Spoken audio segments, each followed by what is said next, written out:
na esquina escura da Caríssimos e caríssimas, eu sou Daniel Nonato. sem ter despedida, é fome calada, é dor sem voz, é vida esquecida no meio de nós, nos becos, nos corpos cansados do dia, na fila do pão, na periferia, tem Lázaro vivo com cheiro de morte, esperando um grito mais forte. Caríssimos e caríssimas, hoje, sabadão, véspera da Semana das Semanas, Semana Santa, e a gente olha para a nossa realidade, além da guerra do Irã, além dos conflitos no Oriente Médio, onde o petróleo está, o preço lá em cima.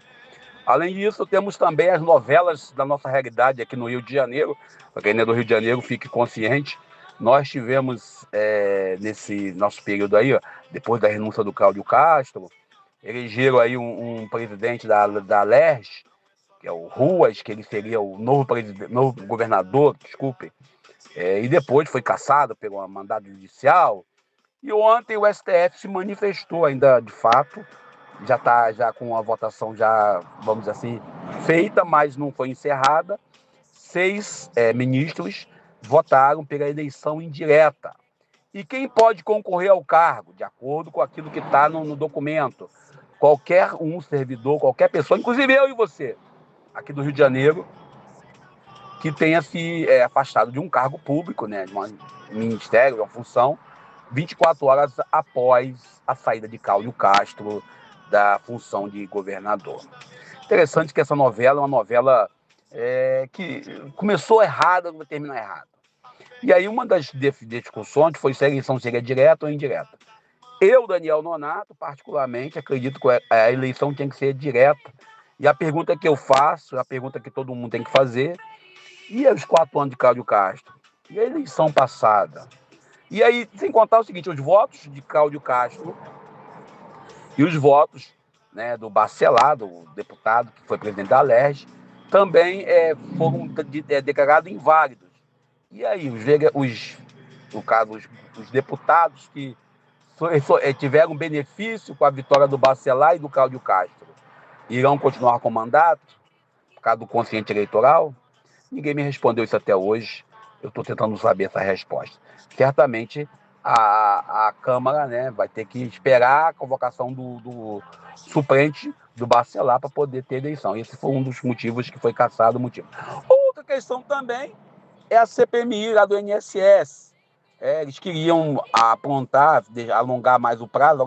Você é contra? Não, sou a favor que alongue mais. Já fizeram investigação, investigaram, conseguiram indiciar 200 pessoas, indicar indiciamento para a Polícia Federal, e entre eles está o filho do atual presidente da República, o senhor Luiz Inácio Lula da Silva. E aí você vê que a confusão é grande, que também o governo, os governistas, né, não foi a oposição que fez isso, fez um outro relatório também indiciando o tal do Flávio Bolsonaro. É interessante isso. Aí você escolhe para quem você quer, qual relatório você quer. Ou seja, além de ter a verdade que você quer ouvir, agora tem um relatório que você quer aprovar. Esse é o país que nós vivemos. Isso não é para amador, não, tá? Isso é para pessoas especiais. O Rio de Janeiro, sem governador, governador tampão, lá o quinto da sucessão, né, um desembargador. A nível federal, você tem aí, né, uma Câmara, uma CPMI, que não consegue aprovar um relatório definitivo, que são 2 relatórios que estão circulando aí para a gente, você escolhe qual que te agrada, e ainda tem, nesse contratempo, para a gente poder encerrar por aqui, hoje, né, sabadão, graças a Deus, temos aí o Dia Mundial de Combate, né, de vacinação contra a gripe. Quem é antivacina, né, vai dizer que não vai tomar. Então, não tome mesmo não, tá? Deixa quieto. Bom, vamos lá para o Evangelho do Dia, celebrando esse sabadão. Se acostumando a não se... O Evangelho de hoje é João capítulo 11, versículos 45 ao 56, é a continuação direta do Evangelho de semana passada, de domingo passado. Lembrando que durante essa semana nós lemos João capítulo 8, João capítulo 10, e nós temos essa semana todinha, essa quinta semana da Quaresma, nós mergulhamos de forma teológica, bíblica e sociológica no mistério de Jesus, no famoso Eu Sou.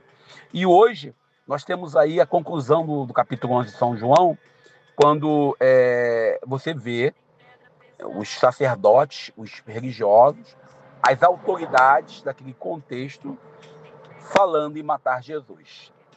Ainda hoje, algumas autoridades, e desculpem eu falar isso, ainda estão aí para matar Jesus. E a arte de matar uma pessoa naquele contexto, ainda usado nos dias de hoje, primeiro começa por dizer que o discurso que ele faz não está de acordo com as normas, não está de acordo com as regras do organismo, do grupo, da pastoral, da igreja que a pessoa frequenta. Segundo item, consiste em planejar uma forma de desmoralizar a pessoa. E o terceiro item, preparar a armadilha para prendê-lo ou para afastá-lo. Isso é muito comum entre nós cristãos, desculpem, nas igrejas evangélicas, na igreja católica. Nós temos isso quando você diz que um padre, ou um pastor, ou um religioso, uma religiosa não fala em nome de. Quando você pega também uma preocupação exagerada em dizer que eu sou o padre, eu sou o pastor, eu sou o diácono, uma preocupação exagerada em se colocar, né, como autoridade, e aqui você tem um conflito sério, porque Jesus não era do clero, Jesus era leigo, e ele consegue arrebanhar, desculpa a palavra é essa, mais pessoas do que os sacerdotes daquele contexto. Ainda hoje, em nossa comunidade, em nossa sociedade, nós temos essa prática. E o pior, as mortes hoje não acontecem apenas as mortes do corpo físico, mas também a morte, vamos dizer assim, da dignidade e da pessoa em si. É muito comum hoje você ter pessoas sendo chamadas, e uma das marcas que a instituição, e não importa se é católica ou evangélica, até mesmo candomblessista, uma das marcas é dizer, olha, fulano é maluco, fulano não sabe o que fala, fulano não tem autoridade para dizer sobre esse assunto, ciclano não tem nenhum tipo de atribuição. Outro dia, desculpe, Deus me perdoe pela comparação, mas eu tenho que fazer. Outro dia eu fiz um comentário numa postagem lá, em um grupo de Facebook, e alguém falou para mim assim, se você quer dar opinião, você tem que fazer faculdade de teologia, você tem que fazer filosofia, e pedir para um bispo te ordenar. Aí você tem poder para poder decidir sobre esse assunto. Outra vez, um outro assunto, quando um certo diácono teve um posicionamento, eu me posicionei contra, e ele perguntou, você é diácono? Eu falei, não. Então por que você está dando a sua opinião? A sua opinião não é válida, você não é do clero. Ou outra vez, um jovem diácono, muito querido por mim na época, ele disse para mim, quando o bicho pega, o bicho chama eu para conversar. Preste atenção como nós, às vezes, temos aí os combinados para matar o próximo, e aí você tem aí a morte, né, no caso aí, não é nem da pessoa em si talvez, mas da sua conduta, a morte da reputação da pessoa, e a crucificação cotidiana. Ó, não ouve fulano não, porque fulano ele é maluco. É essa a frase que se usa. Você não pode se opor ao poder instituído, ao poder que se confunde com a autoridade, com o autoritarismo. O evangelho de hoje traz isso. Anás de Caifás estava preocupado em manter a sua estrutura.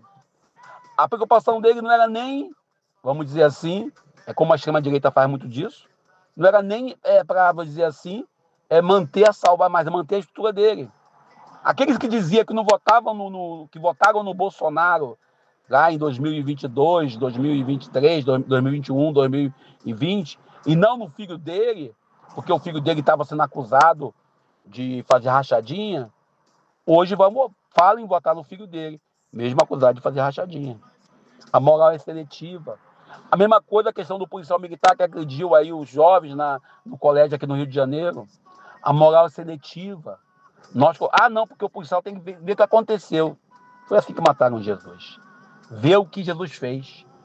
Não viram que ele era inocente. Eu vou parando por aqui, peço a Deus nos abençoe e nos ajude para que possamos nos converter, para que não fiquemos mais em reuniões planejando um assassinato vamos dizer assim, de personalidade, nem tampouco vamos dizer assim, da pessoa em si. Eu sou Daniel Nonato. Insiste em dizer A morte não vence você. Vem pra fora, não é só milagre, é compromisso, é verdade que arde. Se ele chamou, quem vai responder? Quem vai a pedra remover? Tirai a pedra, ecoa no chão.